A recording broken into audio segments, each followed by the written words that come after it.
Good morning बच्चों। आज class 12 के लिए पुत्र वियोग जो कविता है सुभद्रा कुमारी चौहान जी के लिखा हुआ, उसका हम क्वेश्चन आंसर लेकर के आए हैं। देखिए, पहला क्वेश्चन जो है वो है कवित्री का खिलौना क्या है। देखिए, कवित्री का खिलौना उसका बेटा है।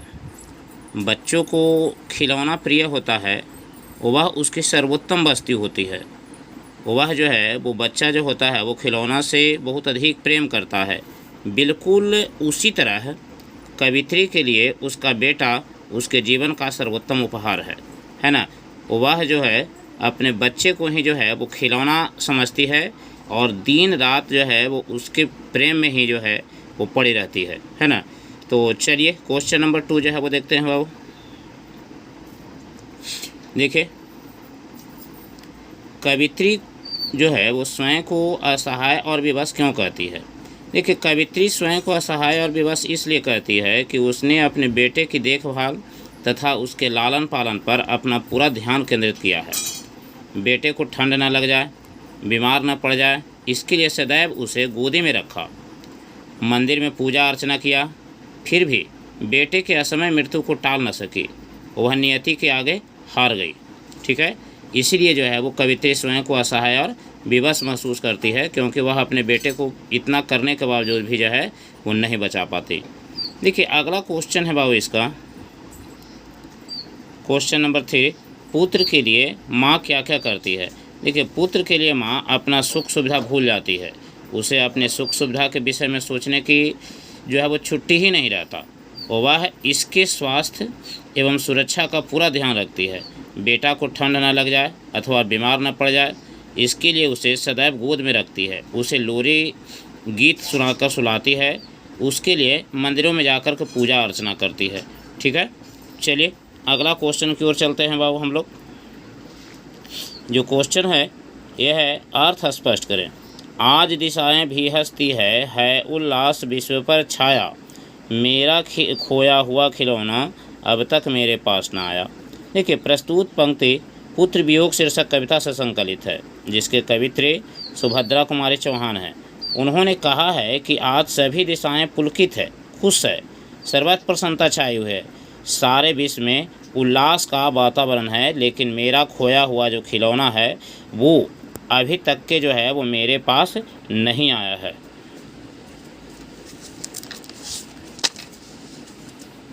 देखिए,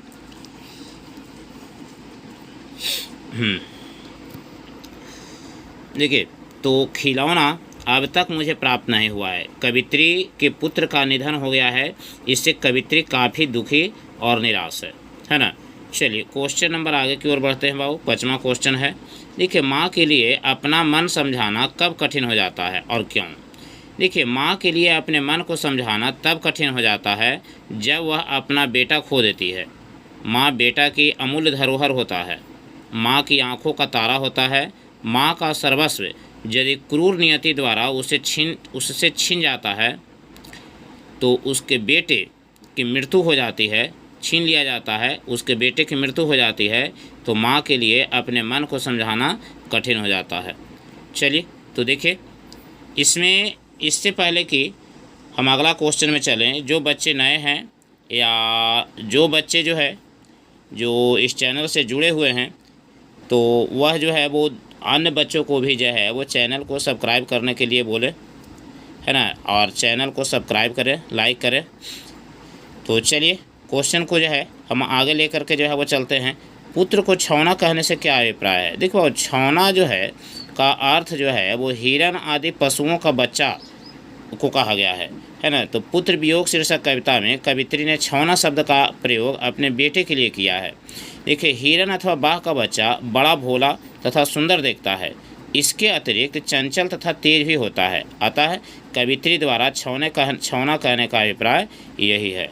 देखिए, अगला क्वेश्चन है बाबू कि कविता का भावार्थ स्पष्ट करें। ठीक है, कविता का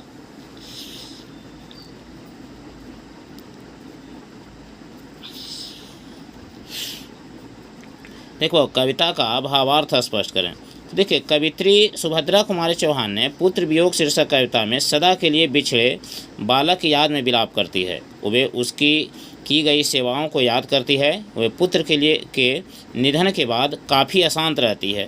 देखिए, संसार प्रसन्न है, पर कवित्री अपने बिछड़े पुत्र के लिए विलाप करती है। वे शीत से उसकी रक्षा करती है, थपकी और लोरी से उसे सुलाती है, उसके बीमार पड़ने पर रात रात भर जागती है, उसकी रक्षा के लिए देवता से प्रार्थना करती है। वे पत्थर को भी देवता मान करके नारियल, दूध, बतासे चढ़ाती है। वे माथा भी टेकती है। उसकी मृत्यु पर वे असहाय और विवश हो जाती है। देखिए, बालक के निधन पर माँ के प्राण विकल हो उठते हैं। उन्हें पल भर की भी शांति मैसर नहीं होती, है ना। वे जानती है कि यह है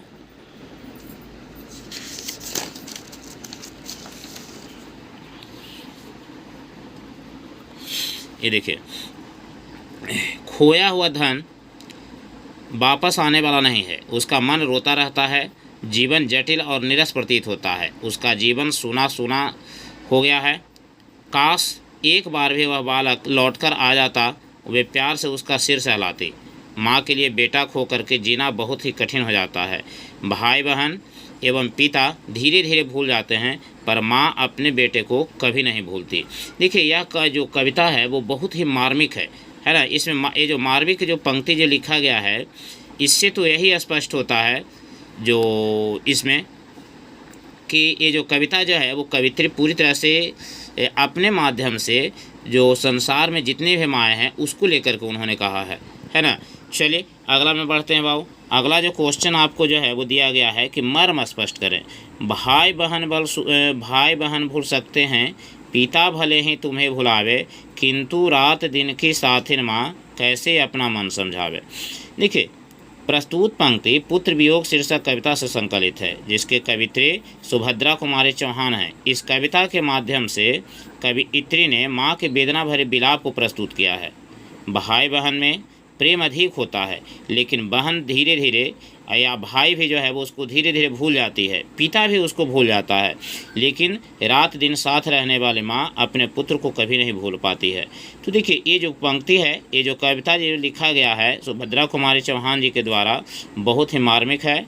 और इसमें जो है वो इस कविता के माध्यम से जो है वो उन्होंने जो संसार में जितने भी माएँ हैं उसके दुख दर्द को जो है वो इन्होंने उजागर कर दिया है ना। अपने पुत्र के प्रति जो प्रेम है उसको जो है वो इन्होंने पूरी तरह से स्पष्ट रूप से जो है इस कविता के माध्यम से उन्होंने दिखाया है। तो चलिए, आज इस क्वेश्चन ये जो क्वेश्चन है 8वां तक के पुत्र वियोग का वो हम समाप्त कर चुके हैं, ठीक है ना। आप लोग जो है वो इस कविता का जो क्वेश्चन आंसर है उसको लिख लीजिए।